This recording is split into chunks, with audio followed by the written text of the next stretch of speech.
There is a conversation that almost never happens in a routine doctor's appointment. Not because there is no time for it, though there rarely is, and not because the doctor does not know about it, though many are not trained to raise it. It does not happen because both parties are waiting for the other to bring it up first, and neither one does. And so men leave that appointment with blood pressure checked, cholesterol reviewed, and prostate noted, but without ever hearing the one piece of information that could be quietly and profoundly affecting their health every single day. That conversation is about masturbation.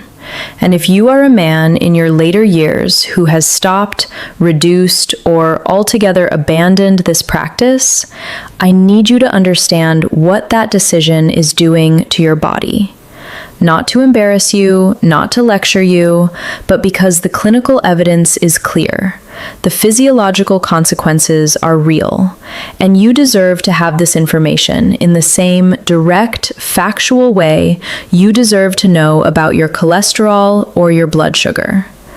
I am Dr. Julia Rhodes, a men's sex therapist with over a decade of experience working with different couples and helping men regain their sexual health and strength back. In my clinical work with men in their 60s, 70s, and 80s, few topics come up as consistently or carry as much unnecessary shame as this one. And few topics have as much genuine, evidence-based relevance to the long-term health of the men I work with.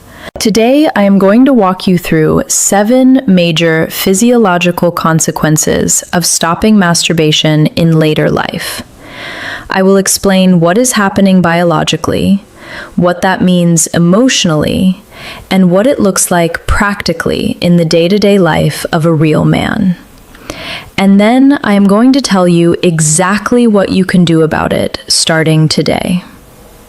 Before we get into the content, please subscribe to this channel right now if you have not already done so, and turn on your notifications.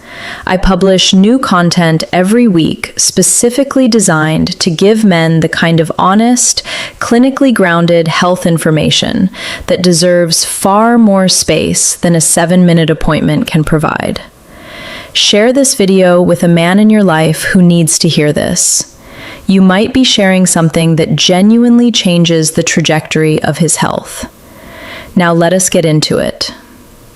First, I want to say something important about the context of this conversation, because I am aware that for many men watching, the topic itself will already feel uncomfortable.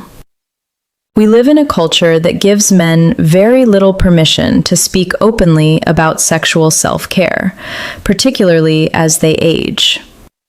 There is a pervasive and damaging myth that sexual desire, sexual activity, and sexual self-care are the domain of younger men, and that as men age, these things become irrelevant, inappropriate, or somehow undignified. That myth is not just wrong, it is actively harmful. It causes men to abandon practices that are genuinely physiologically beneficial to their health, not because of any medical reason to do so, but because of cultural conditioning that tells them they should. I want to be completely clear about this from the outset. Sexual self-care in later life is not indulgent. It is not inappropriate. It is not something you should feel any shame about. It is a legitimate and clinically meaningful component of maintaining your physical health, your mental health, your hormonal health, and your overall quality of life as you age. And the decision to stop, whether made consciously or through gradual habit, carries real consequences that your body registers even when you do not. Let us go through all 7 of them. Consequence 1.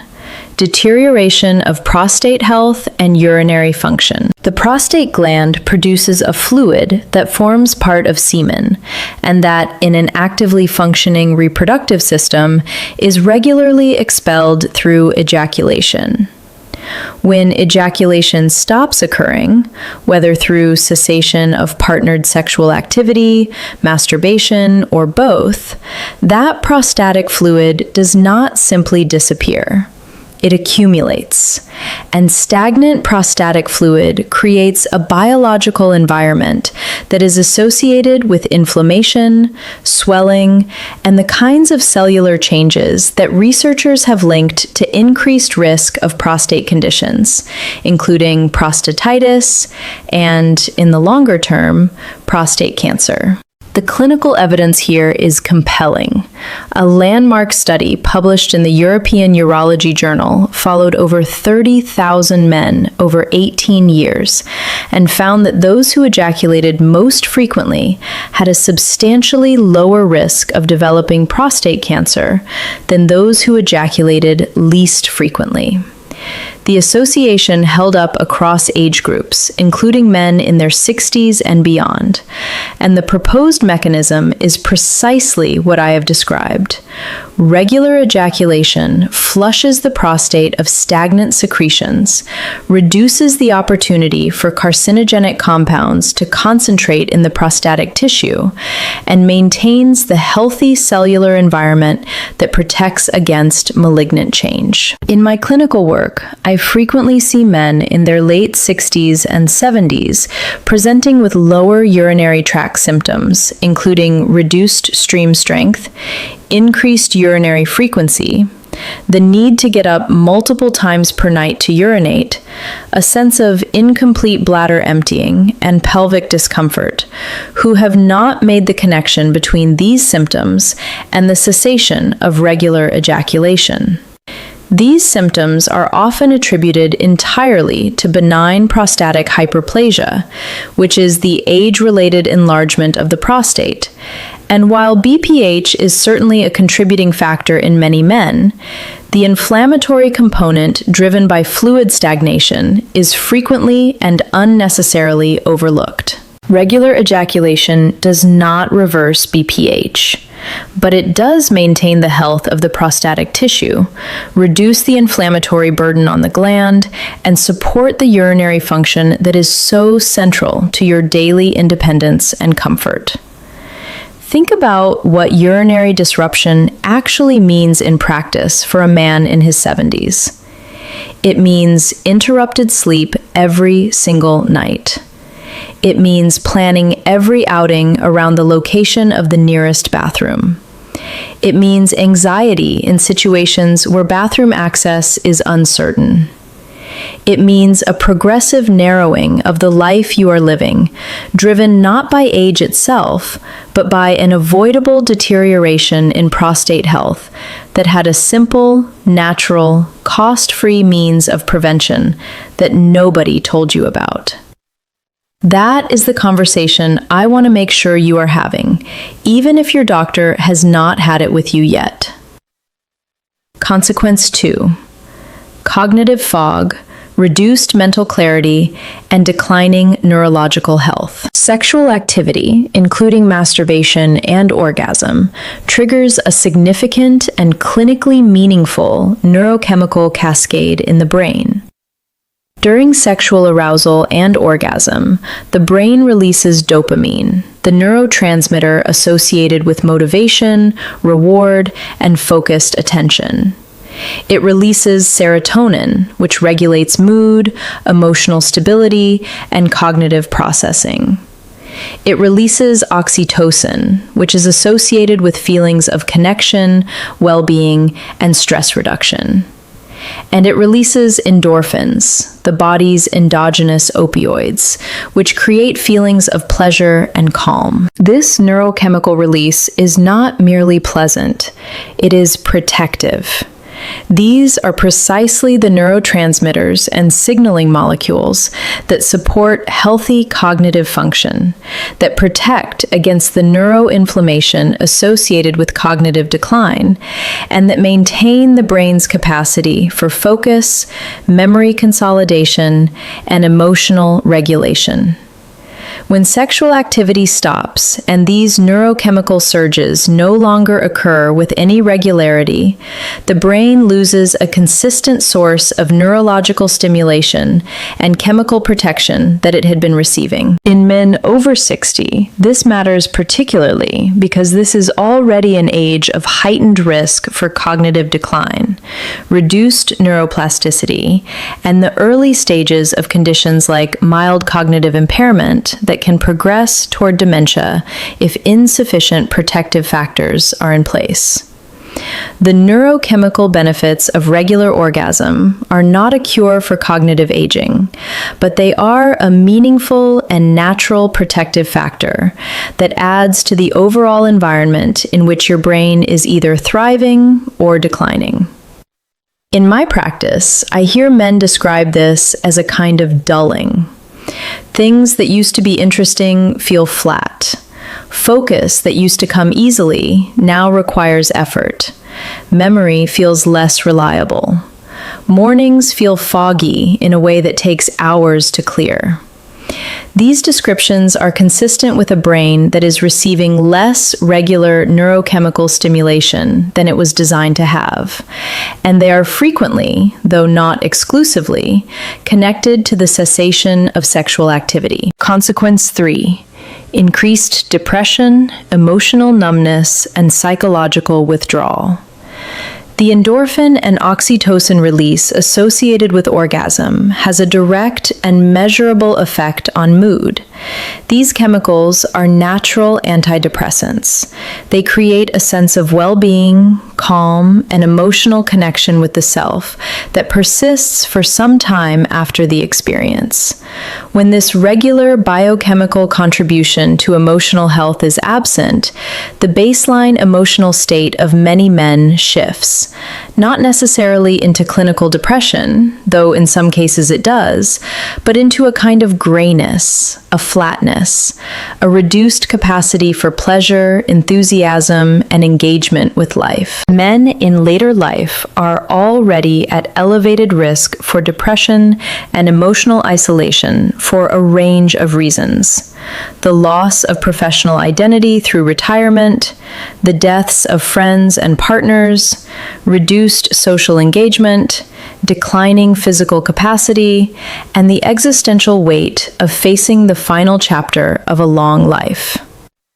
Many of these men are navigating genuinely difficult emotional terrain with inadequate support. Against that backdrop, the loss of even one regular source of natural mood support and endorphin release is not a trivial matter. The emotional disconnection that can develop when men abandon all forms of physical self-care and intimacy is also worth naming directly. There is something that happens when a man stops touching his own body with care and attention, when the body becomes purely functional rather than something to be tended to and inhabited with presence. A kind of psychological distance develops between the man and his own physical self. He begins to experience his body as a machine that requires maintenance rather than a living part of his identity. And that distance, that dissociation from the self, feeds emotional numbness in ways that compound over time. In my clinical experience, the men who are most likely to describe this kind of emotional flatness are those who have been without a partner for some years, who have had no sexual activity of any kind for an extended period, and who have quietly accepted the idea that this dimension of their experience is simply over. They are not in acute crisis. They are simply less alive in a way that they cannot quite articulate, and that nobody around them can quite see. Reconnecting with physical self-care and intimacy is one of the most direct ways back from that flatness, not as a replacement for the broader emotional support and connection that these men may also need, but as a genuine and meaningful first step toward reclaiming a fuller experience of being alive.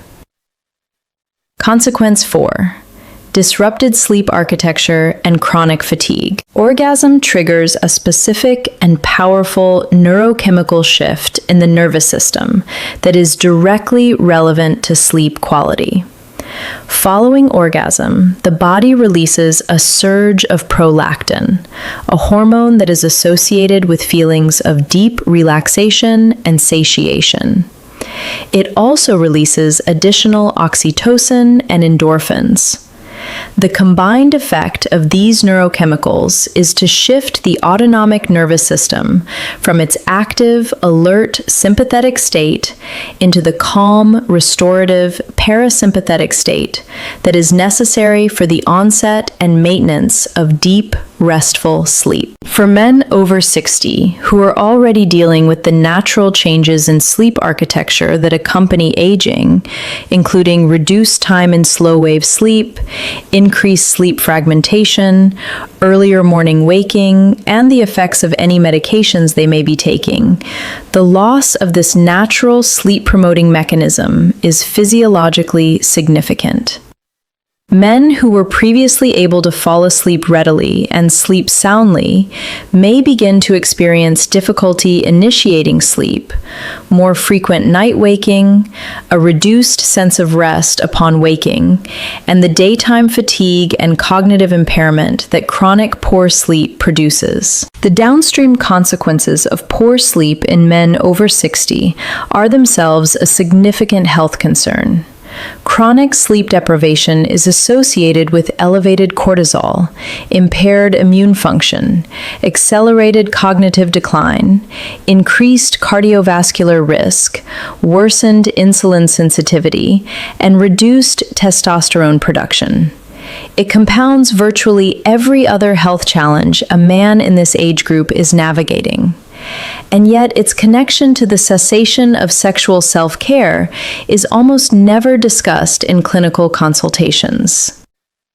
Consequence 5: weakening of the pelvic floor, reduced circulation, and accelerated erectile decline. The pelvic floor is a group of muscles that form the base of the pelvis and that play a critical role in bladder and bowel control, core stability, lower back support, and sexual function.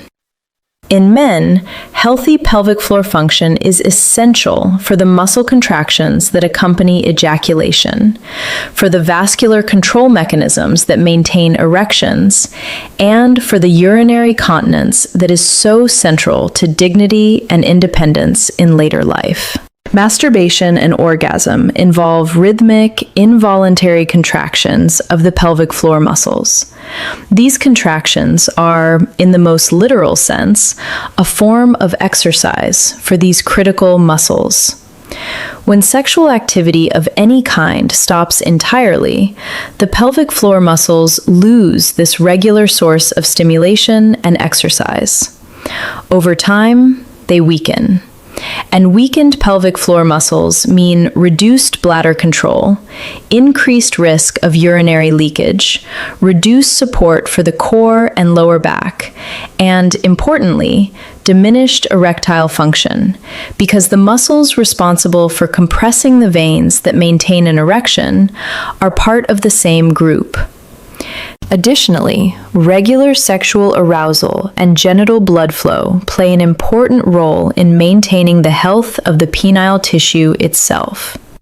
Oxygen-rich blood flowing through the erectile tissue during arousal helps maintain its elasticity, the health of the smooth muscle cells within it, and the responsiveness of the nerve endings that make sexual sensation possible. When arousal and genital blood flow stop occurring regularly over months and years, the penile tissue undergoes a form of disuse atrophy. The smooth muscle cells become fibrotic, the tissue becomes less elastic, and the capacity for erection declines more rapidly than it would have under conditions of regular sexual activity. This is the physiological basis of the clinical principle often described as use it or lose it, and in men over 60, it is not a platitude. It is a documented biological reality. Consequence 6: suppression of immune function, and increased inflammatory load. Research has consistently demonstrated that regular sexual activity is associated with measurable enhancements in immune function. Specifically, studies have found that individuals who engage in sexual activity regularly have significantly higher levels of immunoglobulin A, which is one of the body's primary antibodies and a key first-line defense against respiratory and gastrointestinal infections. IgA is present in the mucous membranes of the mouth, nose, and gut, and it plays a critical role in the body's ability to prevent pathogens from establishing themselves before the deeper immune response is activated. Beyond IgA, regular orgasm is associated with reductions in systemic inflammatory markers, including C-reactive protein and certain interleukins that, when chronically elevated, contribute to the development and progression of cardiovascular disease, type 2 diabetes, cognitive decline, and cancer. The mechanism is partly hormonal, connected to the effects of oxytocin and endorphins on the immune system, and partly neurological, connected to the parasympathetic activation that follows orgasm and the corresponding reduction in the cortisol-driven inflammatory state that chronic stress produces. For men over 60 who are already dealing with the natural immunosenescence, which is the age-related decline in immune function that accompanies aging, and who are more vulnerable to infectious illness, slower recovery, and the consequences of chronic inflammation, this matters. Every natural, regular source of immune support is meaningful, and the cessation of sexual activity represents the loss of one that is available at no cost, with no side effects, and with benefits that extend well beyond the immune system. The chronic inflammation piece deserves particular emphasis in men over 60. We now understand that low-grade, persistent systemic inflammation is one of the primary biological drivers of the conditions that most threaten health and longevity in this age group: cardiovascular disease, type 2 diabetes, Alzheimer's disease, and certain cancers. Anything that consistently and measurably reduces inflammatory load is therefore a meaningful contributor to long-term health. The evidence that regular sexual activity does exactly that is part of a growing body of research that positions sexual health not as a peripheral concern in aging men, but as a central one. Consequence 7. Loss of body ownership, diminished self-worth, and disconnection from vitality. This final consequence is perhaps the most difficult to quantify, but in my clinical experience, it is often the one that affects men most deeply and most pervasively. There is something that happens when a man completely ceases all forms of physical self-care and self-intimacy.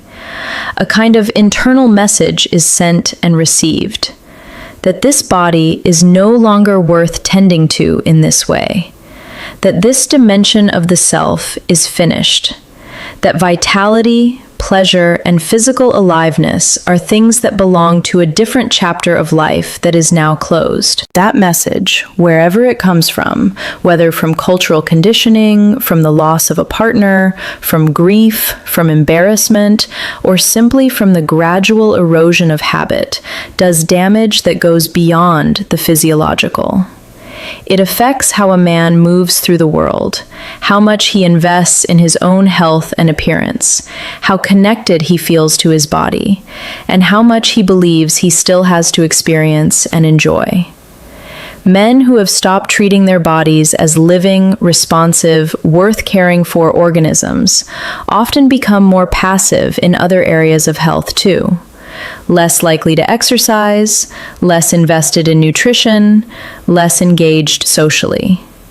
as if the withdrawal from physical self-care signals a broader withdrawal from the project of being fully alive. Reconnecting with the body through gentle, private, unhurried self-intimacy is, in this context, not merely a physical act. It is an act of reclaiming aliveness, of sending the opposite message.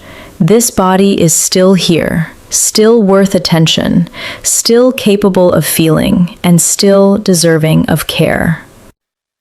So what should you actually do with all of this? Here is what I recommend to the men I work with clinically. Begin by releasing the shame and the cultural noise around this topic entirely. What I have described today is not a moral matter. It is a health matter. Approach it in exactly the same spirit you would approach any other health practice that your body benefits from, with consistency, without guilt, and without needing to explain yourself to anyone. If shame has been a barrier, I want you to understand where that shame comes from. It comes from cultural and sometimes religious messaging that was never designed with your physiological health in mind. It has nothing to do with the clinical reality of what your body needs and how it functions. You are allowed to set it aside. Reintroduce regular sexual self-care gradually and without pressure. There is no target frequency that is universally correct, and the goal is not performance. It is maintenance. It is keeping the prostate fluid moving, the pelvic floor contracting, the neurochemical cycles functioning, and the blood flowing through the erectile tissue. Whatever frequency accomplishes that for your body is the right frequency. For some men, that may be several times per week. For others, it may be once a week or less. What matters is regularity and consistency over time, rather than any specific number. Pay deliberate attention to your pelvic floor outside of sexual activity as well. Simple, regular Kegel exercises, which involve contracting and holding the muscles you would use to stop urination midstream, support pelvic floor strength, and complement the benefits of regular sexual activity for bladder control and erectile function. Pair sexual self-care with the broader lifestyle practices that consistently support vascular and hormonal health. Regular physical activity, a diet rich in vegetables, whole grains, legumes, and oily fish, adequate restorative sleep, manage stress, and regular engagement with your doctor around blood pressure, blood sugar, and cholesterol. And observe your own responses over time. Men who reintroduce regular sexual self-care after a period of absence frequently report improvements in sleep quality within the first 2 to 3 weeks. Improved mood and emotional engagement follow consistently. Many notice meaningful improvements in urinary function and pelvic comfort over longer periods of sustained practice. Your body will tell you, in ways you can genuinely feel from week to week, that this matters and that the investment is paying off. The men I work with who embrace this conversation, who let go of the cultural shame long enough to take their own physiology seriously, consistently describe a sense of reclaiming something. Not youth precisely, but vitality, presence, a feeling of being fully inhabiting their own lives rather than merely observing them pass. Age is not the end of vitality. It is a different and distinct chapter of it, one that still has much to offer if you give your body the conditions it needs to continue thriving. And your body right now is doing everything it can to support your health and your well-being. Give it the conditions it needs to do that well. I am Dr. Julia Rhodes, a men's sex therapist with over a decade of experience working with different couples and helping men regain their sexual health and strength back. If today's video gave you something genuinely useful and important, please do 3 things right now. Hit the like button because it helps more men in their later years find content that could meaningfully support their health.